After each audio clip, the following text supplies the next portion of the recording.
No one quotes her because she never gave a speech. She didn't bargain. She didn't protest. She simply did not appear. Her name was Vashti, and Scripture does not linger on her. One scene, one decision. Radiant, silent, and then gone. No psalm in her honor. No festival bearing her name. No lineage traced with pride. Just a single refusal that rippled through an empire raised on obedience. It began at a feast gold glinting under torchlight, a king uplifted by wine and flattery, a court drunk on its own power. And then came the summons. Not for counsel, not for judgment, not for wisdom. A call to be displayed. Not a queen, a showpiece. She was ordered to appear, and she said no without a word. That is all the text gives us. A short line in a much longer story. But if you listen closely, you can hear its weight. In a world that remembered women when they pleased the crowd, there was one woman almost erased because she would not. They labeled it arrogance, rebellion. Perhaps it was something else. The quiet courage of a woman whose worth did not depend on a drunken gaze. She forfeited everything for that choice title, power, page space in the sacred narrative. But what if losing everything was the only way to keep herself? This is not the usual victory tale. No war horses, no roaring stadium. Only a woman who refused in silence. And if you know what it costs to follow conscience rather than applause, if you felt the fear that walking away means being forgotten, this story is for you. Because sometimes the loudest voice is silence, and sometimes the forgotten on earth are remembered in heaven.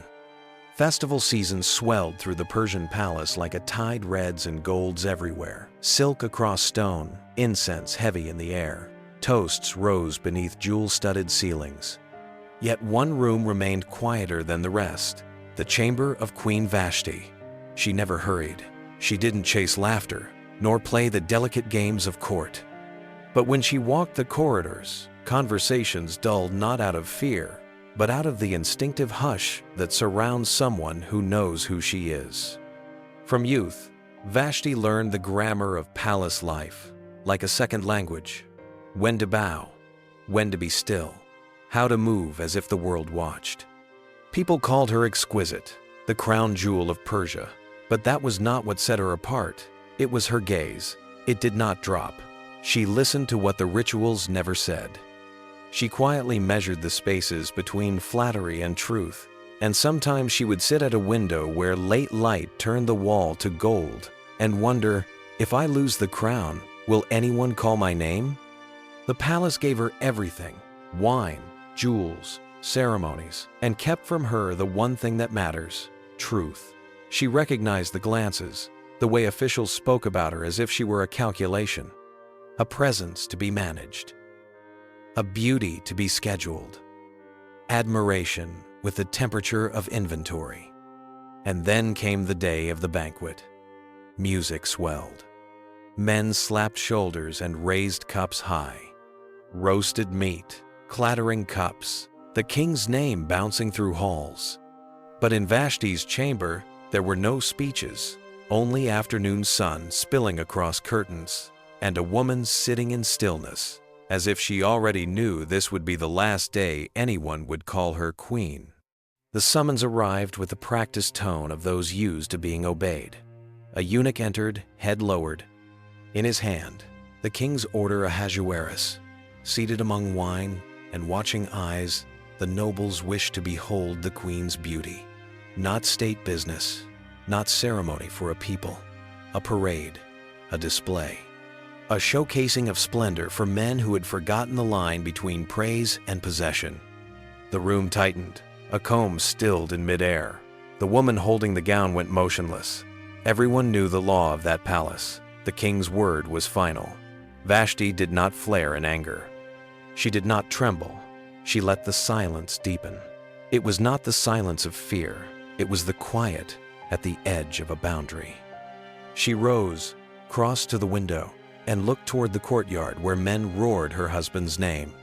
Sunlight struck her wrist and lit her bracelet, like a brand reminding her of the years she had felt eyes scrape over her.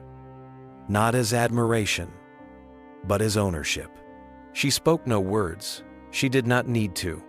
The refusal formed and stood like a wall inside her, and the eunuch, sensing it, bowed lower still, perhaps not only for the king who sent him, but for the part of his own heart that had just witnessed a new kind of courage. Vashti did not walk out. She did not appear at the banquet. People waited, then whispered, then gossiped.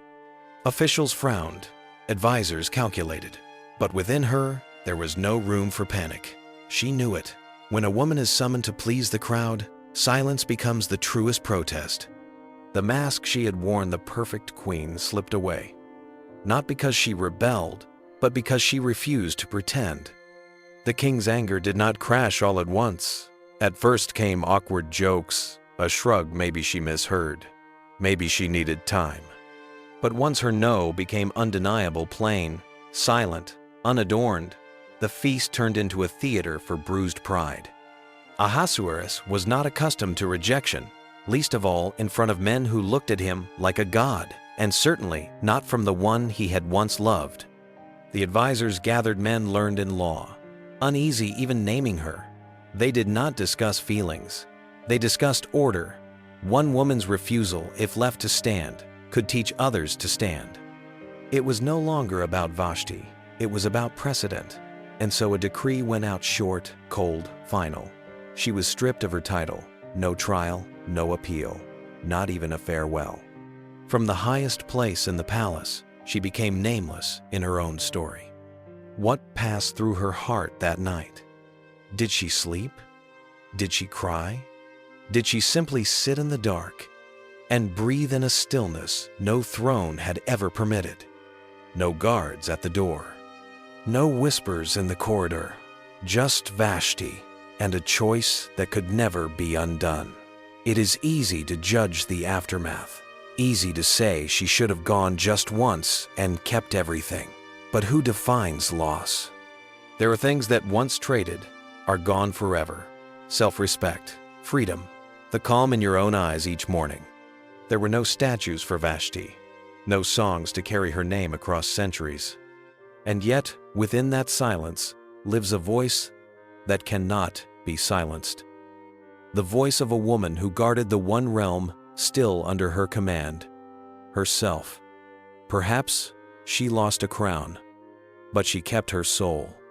And perhaps that is not loss at all, but another kind of victory without parades, without applause, understood only by those who have traded comfort for dignity. Scripture does not tell us where she went. She fades from the royal ledger like smoke in a wind of decrees. But silence does not mean her story ended. It means the part the world wanted to watch was over. The part that mattered to her had finally begun. Maybe she found a small dwelling beyond the city wall. Maybe she returned to familiar streets, far from ivory pillars and watching eyes. No attendants to fix her sleeves. No throne at the room's center. No herald to cry her name. Only Vashti, not an emblem, not an ornament, a woman. Freedom rarely arrives with trumpets. Sometimes it comes with loneliness and the creak of a door in the night. Perhaps there were days when she spoke to no one, not because she had nothing to say, but because her heart was relearning its own voice. She rose early, cooked with hands, unaccustomed to knives, tended a garden she had only admired through palace windows. Maybe she learned to write, not to decree, but to understand. Maybe she sat by a well, listening to water, and realized it was the first sound in years not shaped by the wants of others. At times, dreams brought her back to the great hall, light flooding stone, 100 eyes. But the dream no longer stung. It had become a garment she no longer had to wear. Anger lifted, regret thinned. She knew, had she stepped through that doorway on that day, she might have kept the crown, but she would have set herself aside. No monument bears her likeness, but if one passed by her gate in the evening, perhaps they would have sensed a different kind of grandeur. The peace that follows when you no longer perform a role that eats you whole. We have no record of her final years. The writing stops at the door she would not enter. But often, what is unwritten lingers longest. People remember Esther for her bold speech and the deliverance that followed, and rightly so. Yet Vashti lives in the white space between chapters not because she was small, but because she stepped away from a script written by others. If Esther rose to speak at the right time, Vashti stood still at the right line. One ascended to save. The other refused to be used. Both were brave, each in her own way. Somewhere across centuries, a woman finds her name in the Book of Esther and pauses. She does not hurry past. She recognizes the scene being summoned for display, not for self.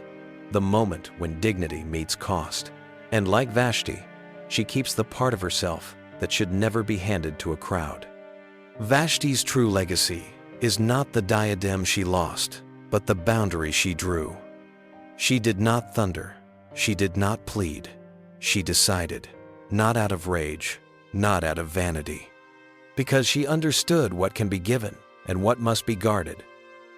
Historians did not etch that choice, yet it survives in eyes that once lowered and then lifted, in hands that trembled and then stilled, in a single, wordless no strong enough to stand against a room full of applause. Heaven may not echo her name in choruses we can hear, but heaven remembers. Every time someone refuses to trade their worth for an audience, Vashti walks the earth again. Not every act of value needs a stage. The most enduring truths often move like water, underground, unseen, unstoppable. Think of the Queen of Sheba, who crossed deserts seeking wisdom. Think of Vashti, who would not cross a doorway to protect her soul. One journeyed far to learn, one stopped short to live. Both were courageous. Both honored truth. Maybe you have stood in a place you did not belong. Maybe you have felt the pressure to show up as decoration when you were created for purpose. Perhaps your choice was quiet, misunderstood, unseen. But it was strength. If you have guarded your worth rather than chasing applause, you already carry Vashti's fire. She never raised her voice, but she opened a path for others to raise theirs. And if you see yourself in her story, tell us, what is the one thing you chose to hold on to, and why? Your words might give someone else the courage to draw their line. If this moved you, like the video. Subscribe for more powerful, quietly defiant stories from Scripture. And share this with someone who needs permission to say no. The world remembers the loud victories. Heaven treasures the silent ones. And somewhere, in the space between chapters, a queen stands unseen, unwavering, and finally free.